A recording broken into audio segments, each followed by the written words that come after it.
हैं राष्ट्रीय पंचायत न्यूज। बिजनौर में गुलदार के हमले के विरोध में आसपा का कलेक्ट्रेट पर प्रदर्शन, सीएम के नाम डीएम को सौंपा ज्ञापन। नमस्कार, स्वागत है आपका राष्ट्रीय पंचायत में।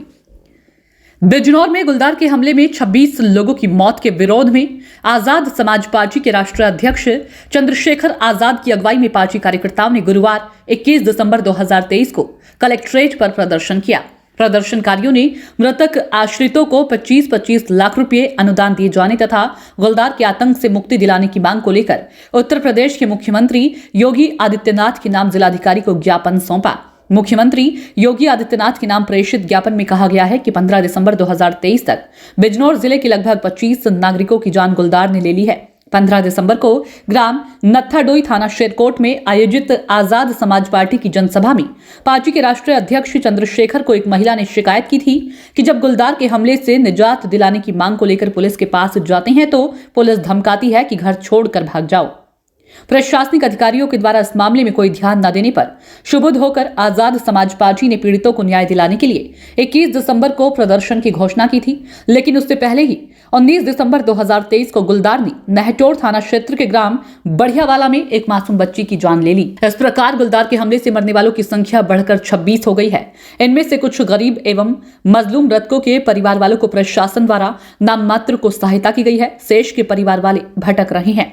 ज्ञापन में गुलदार के हमले से मारे गए सभी व्यक्तियों के आश्रितों को 25-25 लाख रुपए अनुदान दिलाने, गुलदार के हमले में घायल व्यक्तियों को 5 लाख रुपए मुआवजा दिलाने, गुलदारों को रोकने का इंतजाम करने, गरीब मजलूमों की जमीन हड़पने का खेल बंद कराने तथा थानों में रिपोर्ट दर्ज कराने के लिए जाने वाले गरीबों की समय से रिपोर्ट दर्ज कर कार्रवाई करने आदि की मांगे प्रमुख रूप से की गई है। देखिए, बिजनौर जिले में पिछले 3 महीने के अंदर 25 घटनाएं हुई। मैं गांव में मीटिंग करने गया, वहां की महिलाओं ने मुझे बताया कि गुलदार आज भी आता है और जब हम पुलिस से शिकायत करते हैं तो पुलिस कहती है कि यहाँ से आप जगह छोड़ो, कहीं और चले जाओ। शिकायत का निवारण करने की बजाय जनता को ही वहां से जाने के लिए कहना, कहाँ से जाएंगे लोग। तो 25 से ज्यादा लोगों की जान गई है, लेकिन बुरा यह है कि अब तक सरकार ने या प्रशासन ने उनकी सुध नहीं ली। मैं समझता हूँ कि यही जान, जबकि ऐसा नहीं होना चाहिए किसी के साथ भी कोई घटना हो, अगर यही किसी नेता, किसी अधिकारी, किसी व्यापारी के बच्चों के साथ होता तो शायद इस पे कोई काम हो जाता, लेकिन ये घटनाएं किसानों के साथ, मजदूर परिवारों के साथ हुई है। सरकार ने इसलिए संज्ञान नहीं लिया। मेरे कहने के बाद कि 21 तारीख को मैं जिलाधिकारी जी के यहाँ हम 4-5 लोग जाके ज्ञापन देके सवाल पूछेंगे। आप ये मानिए कि उसके बाद अगले दिन 19 तारीख को फिर घटना हुई और एक बच्ची जो 12-13 साल की थी और उसने भी इस घटना के बाद उसका गुलदार ने उस पर हमला किया, उसने भी दम तोड़ दिया। मुझे बहुत तकलीफ हुई कि किसी ने अपनी पत्नी खो दी, किसी ने अपनी माँ खो दी, किसी ने अपनी बहन खो दी, किसी ने अपना भाई खो दिया। एक हमारे किसान थे सिख यहाँ, उनका 22-23 साल का अकेला बेटा, उसको तो गुलदार उठा ले गया, उसकी जान ले ली। उस बाप से पूछो, उन माओ से पूछो जिन्होंने अपने 10-10 साल के बच्चे खोए हैं, और सरकार और पुलिस और एडमिनिस्ट्रेशन शांत बैठा है। मुझे ऐसा लगता है कि मेरे जैसे लोगों को यही राजनीति करनी चाहिए कि उनकी आवाज उठाएं, और हमने यहाँ मांग उठाई है कि 25 लाख रुपए का मुआवजा प्रत्येक परिवार को मिले। किसान अपने खेत पे नहीं जा पा रहा, गुलदार ना जान ले ले। मजदूर अपने लिए काम करने नहीं जा पा रहा। बहुत सारे ऐसे लोग हैं जिन पे कोई रोजगार नहीं है, उन्होंने पशु पाले हैं, खेत में घास लाते हैं, घास का चारा खिला के दूध इकट्ठा करके दूध बेचते हैं। वो लोग परेशान हो गए, लोग भूखे मर रहे हैं, लेकिन कोई सुनने को राजी नहीं है। इसलिए मेरी जिम्मेदारी बनती है कि मैं यहाँ के संघर्ष करूं और सरकार से जवाब मांगू। आज हमने जिलाधिकारी जी को ज्ञापन देना है, जिसके जरिए हम 25 लाख रुपए मुआवजे की मांग की है, और घायल उनके लिए जो मृतक है उन परिवारों के लिए, और घायल लोगों के लिए 5 लाख रुपए की मदद की मांग की है। और मेरा प्रयास है कि वो जो पूरा क्षेत्र है उसमें सुरक्षा का माहौल बनना चाहिए। अगर जनता सुरक्षित नहीं, जनता टैक्स देती है, फिर अधिकारी कर्मचारियों से सवाल होंगे, और अधिकारी कर्मचारी सवाल से भाग नहीं सकते। अब तो मैं यही हूं ना। अगला कदम क्या है? अगर जिलाधिकारी महोदय कहते हैं मैं बेबस हूँ, सरकार नहीं चाहती, तो फिर हम इसको प्रदेश स्तरीय आंदोलन बना के हर जिला मुख्यालय पे आंदोलन कराएंगे। और अगर उससे भी काम नहीं चला तो लखनऊ में जाके विधानसभा घेराव करेंगे। लेकिन हर कीमत पे नगीना, बिजनौर के रहने वाले लोगों की जीवन सुरक्षा करना हमारी जिम्मेदारी। इस लड़ाई को हम लड़ेंगे। 2024 के लिए क्या तैयारी है आपकी? देखिए, ये जनता की लड़ाई लड़ना, जनता की आवाज बनना, यही मेरी लड़ाई है। इसको मैं 2024 में भी लड़ रहा हूँ, आज 2023 में। आप गठबंधन से लड़ेंगे कि अपनी आजाद समाज पार्टी से लड़ेंगे? मेरा जनता से गठबंधन हो गया है, हम जनता के गठबंधन से लड़ेंगे। और बाकी अभी तो बहुत कुछ बाकी है, आने वाले दिनों में आपको बहुत कुछ जानने का मौका मिलेगा। नगीना कंफर्म क्या? यस, नगीना लड़ेंगे।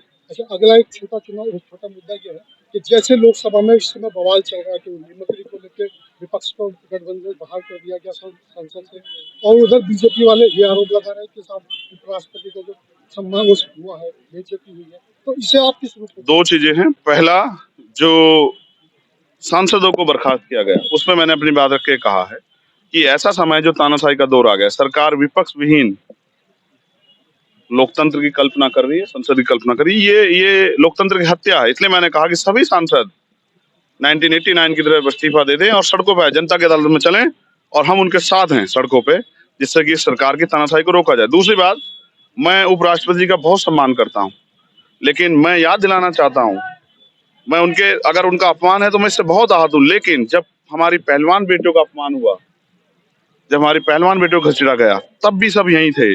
और जब 700 किसानों की जान गई, तब भी यहीं थे। जब प्रधानमंत्री एक शब्द नहीं बोल पा रहे थे, जब चुनाव आया तो हाथ जोड़ने पड़े, लेकिन पहलवान बेटे जिन्होंने देश का गौरव बढ़ाया था, वो भी शायद इसी समाज से बिलोंग करती थी। लेकिन जब उनके कपड़े फाड़े गए, उनको पीटा गया, उनको खींचा गया, तब शायद मुझे लगता है एक शब्द जो है उपराष्ट्रपति जी भी नहीं कह पाए। मुझे बहुत दुख है कि उपराष्ट्रपति जी भाजपा के इशारे पे एक गलत पिच पे खेल रहे हैं। किसानों को इसका बहुत बड़ा नुकसान होगा। मैं उनका बहुत सम्मान करता हूँ और उम्मीद है कि उनको भी खुद एहसास होगा कि वो भाजपा के तंत्र में ना फंसे। वो एक संवैधानिक पद पर उस पद की गरिमा बना के और आगे बढ़ते रहे। हम सब लोग उनका सम्मान करते हैं, कोई उनका अपमान नहीं कर सकता।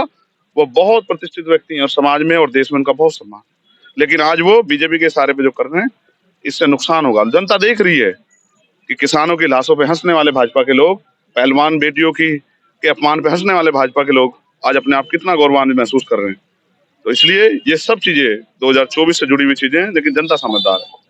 अभी आपने मायावती जी के लिए परिवारवाद पे सवाल कमेंट किया कि उन्होंने आकाश आनंद को बना के परिवारवाद को बढ़ावा दिया। नहीं, मैं परिवारवाद की बात नहीं कर रहा हूँ। बेसिकली काशीराम साहब ने जो तैयार किया था विचारों का आंदोलन, वो कमजोर वर्गों का संयुक्त आंदोलन था। आपने उससे कमिटमेंट किए थे। नेता की ताकत होती है उसका कमिटमेंट, उसका स्टैंड। जब नेता अपने कमिटमेंट, स्टैंड छोड़ता, विचार छोड़ता, तो समझ जाना चाहिए। देखिए, पिछले साल बहन जी ने कहा कि वो भी बहुत मजबूत है, 20 साल कहीं नहीं जाने वाले, 20 साल तक वही राजनीति करेंगे। अचानक क्या हुआ 1 साल में कि आपने उत्तराधिकारी घोषित कर दिया? तो मैं समझता हूँ उनको खुद महसूस हो गया कि आज की राजनीति में वो फिट नहीं बैठ रही है, और चंद्रशेखर आजाद को रोकने के लिए जितने प्रयास कर लो, मैं इससे नहीं घबराता हूँ। मैं उनका धन्यवाद देता हूँ और मैं उनसे कहूंगा कि वो आराम करें। उनके हम चंद्रशेखर और बहुत सारे लोग देश में निकले हुए हैं जो भारतीय संविधान की रक्षा करेंगे, लोकतंत्र की भी, और प्रयास करेंगे कि भाजपा की इस गुंडा राज को खत्म किया जा सके। धन्यवाद। ज्ञापन पर आसपा के राष्ट्रीय अध्यक्ष चंद्रशेखर आजाद तथा जिलाध्यक्ष हरिओम सिंह एडवोकेट के हस्ताक्षर हैं।